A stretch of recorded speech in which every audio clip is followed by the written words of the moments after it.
All right, we're there. All right. Awesome. Can How you you, doing, Coach? I'm great. How are you? Good, good, good to see you again, man. It's been a long time since we How you? saw one another. It's been a few years. It's been a few years. I mean, probably like 10 years, right? Yes, that makes me feel old. I graduated May of 13, so we're coming Okay. up. Yeah, Yeah, coming up on definitely more than 10 10 years. years. Um, how long have you been at Carmel, including the time that you were an assistant? 2010, 11 was my first year. Okay, wow. Does it feel like that long since you've been involved with the program? I mean, It doesn't. It doesn't. I was just thinking, or I was thinking about it. I don't remember if I was talking to Scott or somebody, um, just realizing that I was here as an assistant for 6 years and I've been here longer as a head coach, which definitely seems crazy to me. well, and That's we recently had Coach Hetty on the program, who is now the head coach at the University of Indianapolis for their men's program. uh-huh. And oddly enough, small world, both him and I graduated from UND too, so it was cool to Okay. catch up All again. right. He's Um, going to do a great job. I'm I'm excited to see sure. what they do. Uh, recall back, if you would, to your interview with Coach Hetty or talking with him. What does he look for in assistant coaches, and does it apply to you with the staff that you've assembled? I mean, that's a good question. I very fortunate to say I worked for Scott and um, learned what was important to him in a program and what it took to establish a winning program. And I would say when you're talking about staff, his number one thing is loyalty. You got to trust your workers, you got to trust your assistants, and vice versa. They got to trust you. So Mm. I think that the loyalty thing, because you're making a lot of decisions as a coach, and there's a lot of times that not everybody agrees. Whether that's inside the locker room, inside the coach's office, or out in the bleachers, there's going to be times when you have to make decisions that not everybody's on board with, and so that loyalty piece comes into um, really becomes really important when you talk about making a decision and then holding on to that decision as an assistant when you walk out the doors. You know what I mean? Now, I mean, you might not agree with what decision has been made, but sometimes it can put you in a tough situation if you're out in the community talking to people and you're on a losing streak, or after a game you get caught by a parent, and they. So I would say his most important thing for coaches is loyalty. Close second though would be hard work. You got to put in a lot of hard work to be successful and do it the right way. And he kind of led the charge with that. There wasn't anything that he wasn't willing to do, which makes it easier for staff. If you're working for somebody that works hard, you can always follow him. But to find somebody that's lazy and just pointing fingers, I think that can be a little more difficult. Um, what or who inspired you to become a head coach? That's I mean I can't pinpoint one person Mm-hmm. because I've had a lot of really good coaches in my playing and coaching career. Mm-hmm. I would say more so just the game of basketball inspired me, and then being surrounded by some really good people. I mean, starting with my parents and my dad when I was growing up, to pushing me into having a passion for it, and then all the way to, I mean, I coached J.R. Howe at Brownsburg as a middle school player when his dad Jimmy was the head coach at Brownsburg, and then working over in Avon with coaches, and it doesn't honestly even have to be basketball coaches, just coaches in general, from strength coaches and football coaches, baseball coaches, any sport. I've just had this thing that really resonates as far as trying to pull a group of people together and trying to strive for a common goal and be successful. So I guess I couldn't say it's been one person, but very fortunate to be alongside a lot of really, really good people. Were you a multi-sport athlete, coach, I in your time? I was. I played baseball, basketball, and football. Okay, Um, cool. I was, I don't know, probably the best at baseball, Okay, uh, all right. and then just had a passion for basketball. Uh, People thought that I should be putting more time in basketball or in baseball because I wasn't quite the athlete. Some of the other people were that we play against, but I think that kind of tells you how much I love being around basketball, especially in Indiana. There's just something Yeah. about it, especially when you talk about tournament season in March, that makes it really special. Do you recommend your players like specialize in basketball, or do you encourage them to be multi-sport folks? I definitely encourage multi-sport. Okay. It can be hard. It can be really hard. But for a couple reasons. I mean, obviously, basketball is a skilled sport. Let's face it. You have a hard time getting better if you don't work on it every day. It's a very specialized type of sport. But within the, I don't know, framework of just competing in general, I believe, I really believe that when you play the same sport year round, maybe have the same coach year round, play with the same guys year round, you start to lose some of that competitive fire. It's just my opinion. It just becomes another game. It just becomes another practice. It just becomes another workout where, just say we had a baseball kid this year pitch for us as a senior, got cut as a freshman. But his perspective in the locker room, and his different experiences that weren't with the team, uh, provided a lot of good talking points and just a different energy. Where some of our guys like they do just play basketball, and I think they benefit in ways from that, but mentally getting away from it can have its positives for sure. Just maintaining that love to play, and then how do you stay competitive, like really burning desire to win, or be your best if you do it and you do it every day. Coach Hetty's joked that we could do a whole program on this, but what is your advice to sports parents as a coach? Oh boy, that's a good topic and ever Yeah. changing. I think it was 2000. I think 1920, right before the season or right in the middle of the season, we did a just kind of a roundtable with parents and their kids, and on the panel was Billy and Jeff Shepard, Yeah. Jimmy Howell and Jr. And then Scott and Luke, just to hear, I mean, the difficulty of coaching a son now these days, and kind of what to look for, because they obviously have a different perspective. They're on the sidelines and they're coaching. But just some advice, I guess, that uh, I feel like we get caught up in that fear of missing out, afraid to take a break. And so our kids, I feel like, are being spread pretty thin, when like it doesn't really have to be professionalized at every turn. I think it's being coached too much. I think the game is overcoached, and the kids need to learn how to play. And so that's the beauty of being at Carmel, is you get opportunities to go in the gym and teach and coach some open-minded kids that just want to be better. So we're very fortunate to be here and have the kids that we do. Um, Forgive me, I forget. Do you have children of your own, Coach? I do. I do. Okay. I have my oldest is a freshman at Alabama, Okay. and Wow. my youngest is an eighth grader at Carmel Middle. She'll be here at the high school next year as a freshman. Okay. The one in at Alabama, athlete at all or no? Not an athlete, student, just a Okay. student. Cool.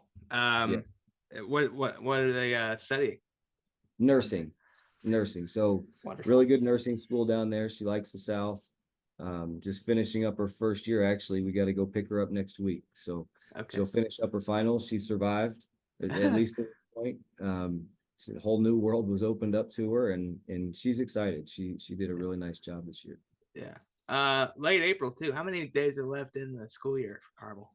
I don't count, Jimmy. I Oh, just, good. Yeah. For you, it's an ongoing process, isn't it? Yeah. yeah, Yeah. it's one day ends and the sun comes up and we do it again. I think our last student day is May 23rd. Okay. Uh, Yeah. and so about a month, 20 some days. But then we'll take that next week is Memorial Day. and we'll take that week off of camps, and then we'll come back and play when we start up June. And I don't recall having a class with you. Do you have to teach classes with I your do. I commitment? do. Okay. Okay. I'm the PE department chair, and I Okay. teach in the weight room. Have some APC classes, so Okay. mainly athletes that get in the weight room during the day. All right. Good deal. Well, one of the more underappreciated classes I took at UND was fundamentals of officiating, learning, Okay. the importance of officials. And people certainly have their opinions of officials at the games, and will voice that to them. Do you have any advice to officials who might want to go into covering high school sports? I mean, we need more. We need more Right. young ones. And it is a tough game to officiate, and I Yeah. think becoming increasingly more difficult just with the climate of youth sports, and the pressure that parents have on kids, and now you have social media where everything is amplified. So That's true. I just, yeah, I think it's one of those things that parents have to be all in. Um, how do you handle social media as a coach? It's kind of hard to monitor all the time, but are there any Yeah, rules with the program? I don't have specific rules. I mean, we have just a couple rules in our program, and it really comes down to represent yourself, your family, and in our program in the most positive way that you can. And along that rule becomes a lot of expectations. So Yeah. that would include social media. It's our kids have so much access to it now.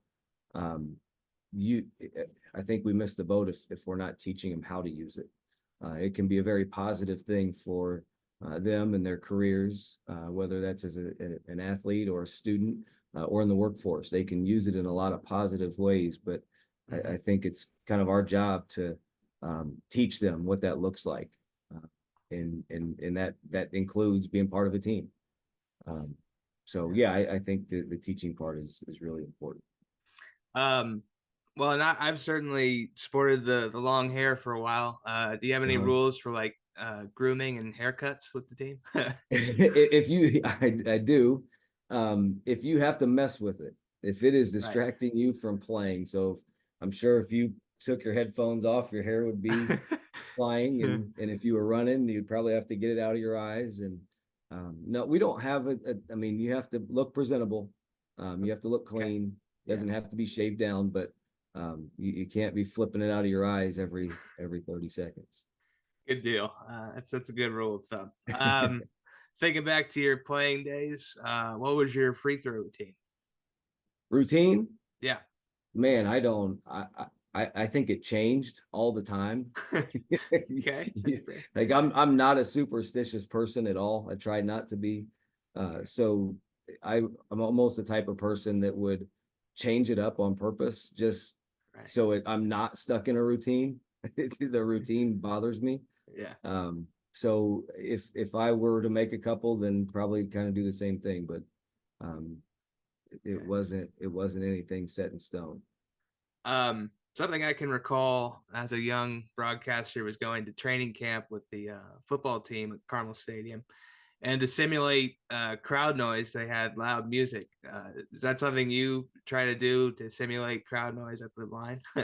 We have when we won the state championship in, I think it was 2019, that year for the semi-state, we were going to be playing at Lafayette Jeff. Yeah. Um, and the game before us was Culver and Newcastle. So Newcastle had Mason Gillis and that group, and then Wow. Culver had Trey Galloway and that group. Uh, and it was an incredible. So we knew, and then we played South Bend Riley, who was undefeated that night. My point being, we knew it was going to be a packed house. It was going to be really, and it gets really, really loud in there. And so being able to practice communicating over the loud crowd noise becomes important. And if it's not anything you've heard before, been in, practicing those types of situations can be beneficial. Yeah. Um, Braden Smith is the pride of Westfield. Mhm, I always think of him when I think of like North Side players that have been successful. mhm. Um, should college coaches be caught up in the number of stars that a recruit has, or be more concerned about how they play the game? I would hope they would do their homework, Yeah, um, yeah, because the stars are, uh, who knows who's putting that star on that player, like who decided that they were a 4-star player, who, I mean, who determines that? And I mean, what their strengths are may not correlate to the way you play, right. and so I I I I don't think you can put a whole lot of stock into it. Obviously, it means something. It gives you a good idea of where the players are.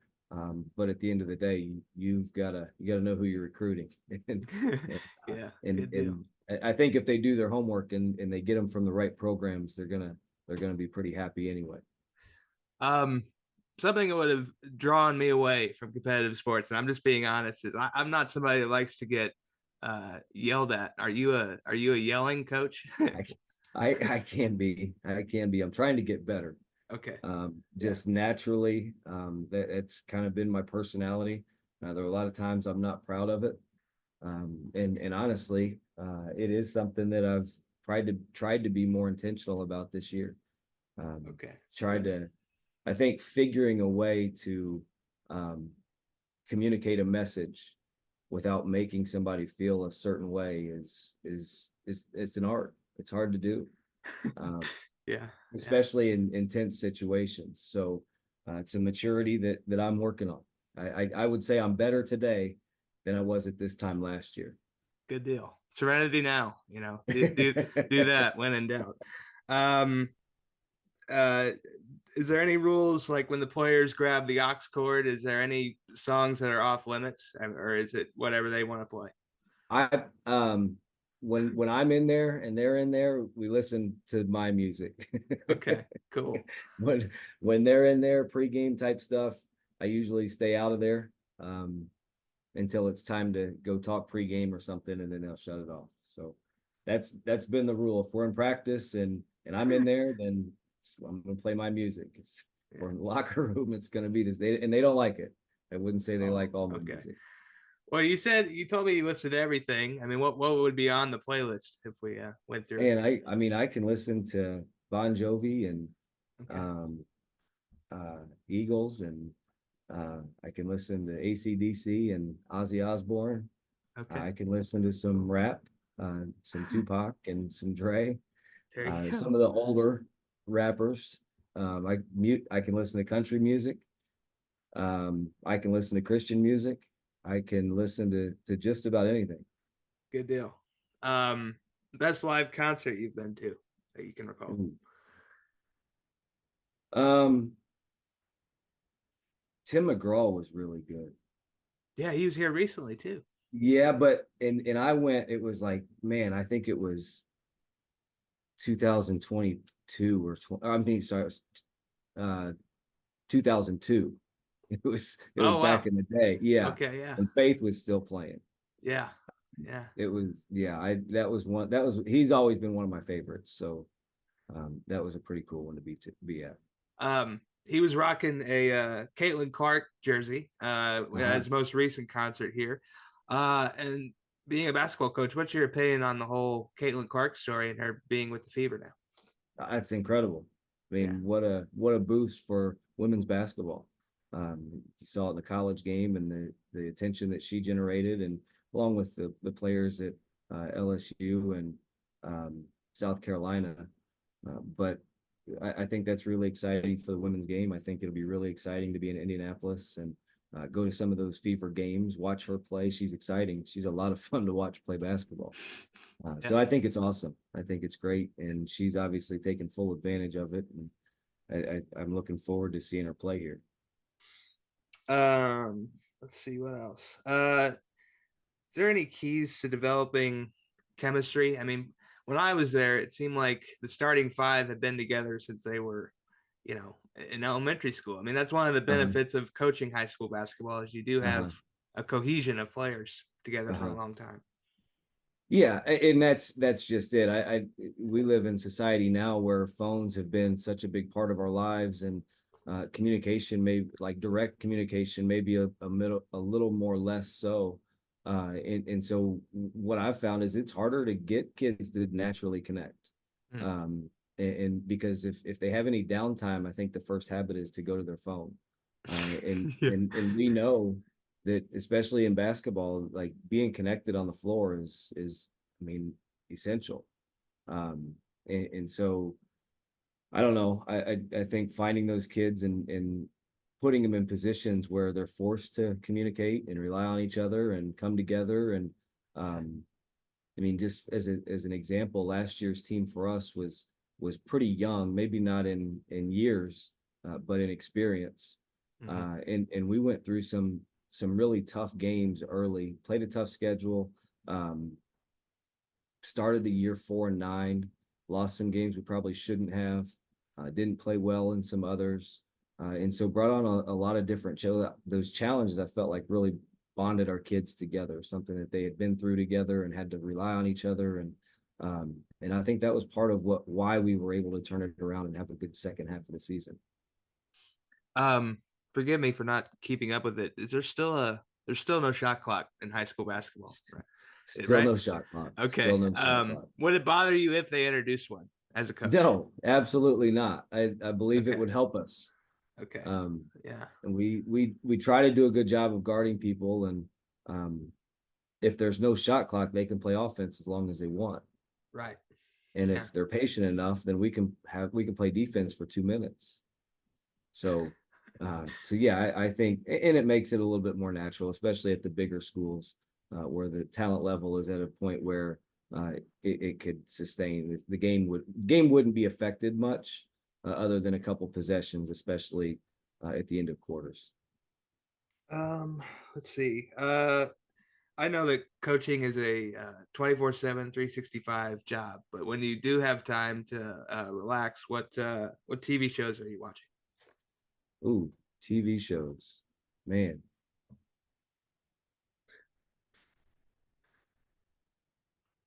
I don't I don't really have any. I really Uh, don't. okay. I can't tell you. Like I couldn't tell you the last series I watched. Okay. I ain't know my girls watch CSI or something, or I don't know what some one of those shows that has like 21 seasons. Okay, that's cool. Do you have a favorite? There's certainly plenty of like sports related shows. Do you recall any sports related ones that you like? The Save Last Dance was really good. A Yeah. big time Jordan fan, and to Okay. see behind the scenes and that run was really cool. He just has a different perspective that I enjoy listening to.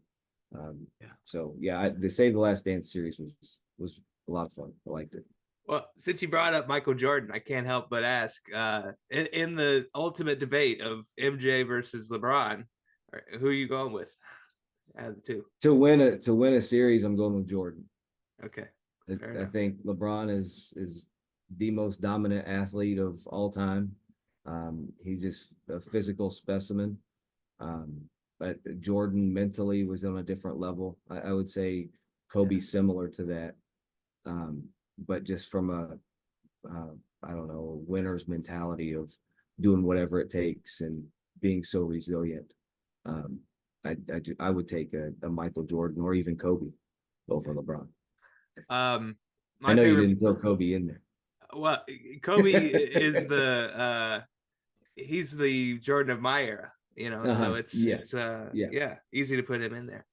Um, Reggie Miller was my favorite player growing up. I still get to hear him a little bit on TNT. Who were your favorite players growing up as a kid? When I grew up, Yeah. Jordan, Oh, Jordan, Jordan still. Okay. Yeah, I yeah, didn't Jordan. know if there was any others besides him. So, I grew up northern Indiana, so Chicago. I mean, it was easy to root for during the early '90s. okay. They were winning a lot, and we weren't close enough to Indianapolis to really uh, to be Pacers fans. Now, when I moved down here when Rick Smits and Reggie and all they made that run in the playoffs, and so rooting like seeing that was really cool to be a part of. Yeah. So it's just funny how I don't know if it's just in my position or maybe just age, but get to the point where I can't stick with one team. It's I like the way teams play, or I like the way the teams are coached, and then I tend to root for those teams just because I enjoy watching them. Right. Are you a Pacers fan by proximity now? I am, Okay. and I really like watching this year's teams play. Yeah. I mean, we went to a couple games and they play so hard. Uh, I'm excited to see how they do in these playoffs. That's one question I was gonna ask Coach Hetty, but we didn't get to it. How do you get players to play hard, in your opinion? I mean, there's not an alternative, right? Yeah, I mean, you would want five to play at a with an intensity, but Yeah. I think that's one of the issues, especially with Indiana fans. They're always Uh-huh. wanting players to play harder Uh-huh. on the floor when given an Right. opportunity. So, Yeah. um, No, it's definitely hard. And honestly, I think the key is that they don't think there's an alternative. That is the only option. And they typically, I mean, through experience, you find out that kids are going to reach the bar wherever you put it. okay. You put it low, they'll do that. If you challenge them and put the bar pretty high, they can do that too. Um, do you follow a pretty strict diet, Coach? No, not like I would like to. Okay. I, I don't. you have a I, favorite fast food? um, do you consider Chipotle fast food? No, I don't. Not Okay. in my book, it ain't. If I had to stop at a drive-through, Okay, is that that's fair. Wendy's?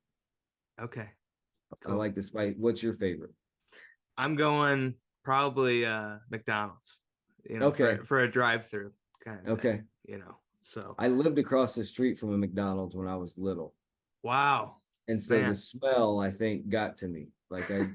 I could only eat so much McDonald's in my life, and it's not my favorite now. As far as a local place, only Carmel people will understand this question. Have you had the Big Ugly yet? You completed that challenge. I have not. I have not. I think I had the miniature version and felt sick when I was done with that one. So I told myself I'm not ready for the big ugly. Good deal. Let's see. I know that we talked earlier about Coach Hetty and loyalty, and you're certainly in a good spot where you are now at Carmel. But is Mhm. there any ambition to work at the college level or do something else? Yeah, there is. I mean, I think we all aspire to be something better than we currently are. Um, and so if it were the right opportunity, you know what I mean? It would have to be a perfect opportunity and a good fit. Um, just because Carmel is so good. Like Yeah. the Carmel basketball job is such a good job. I would not, I'll say this, I would not sacrifice that just to say I'm a college coach. I would like that challenge one day, I think. But I'm not willing to sacrifice what we have here. Because I do believe it's one of the best jobs there is. I like to hear that. That's good news. Um, we'll end on a profound one. Best life lessons that you've gathered from being a coach and player. Man, there isn't anything you can't do. I think that's one that really sticks with me. One that my dad preached a lot. Um, there's a price to pay for everything, um, but there isn't anything that you can't do. What that time looks like, and or how long it takes to accomplish something, or how much effort or energy you have to put into um, being good at it, or whatever it would take. I think that that resilience, persistence becomes really, really important. Mm, And if you believe it, you can always bet on yourself. You know what I mean? You can always depend. You know that you're always going to show up. mm. So just believing that there isn't anything you can't do, as long as you're willing to do anything to make that happen, wholeheartedly believe that. And I Yeah. think that's a message that a lot of kids need to understand. And if you put your mind to it, there's a good chance you can accomplish it. Well, Coach, I told Coach Hetty this, and I'll tell you since you were on the staff. That time, that back-to-back run that we had back in the day, one of the coolest experiences of my life, and a real joy that I wish I could experience again because it was Uh-huh. awesome. Well, that's awesome to hear. And I feel the same way. I grew up dreaming of being in a state championship game, and to experience it the way we did with the kids and the school community that we had, I don't think it could have been drawn up any better. No, What an definitely. exciting time. Awesome time. Coach, thank you, and we'll do this Yeah. again down the road, man. I really Okay. appreciate it. Awesome. Thanks a lot. Good to see you. Folks, to check out this episode and all others, make your way over to linktree.com/JBK on air. You can also donate to the program with the link in the description. Until next time, have a great day and a better tomorrow.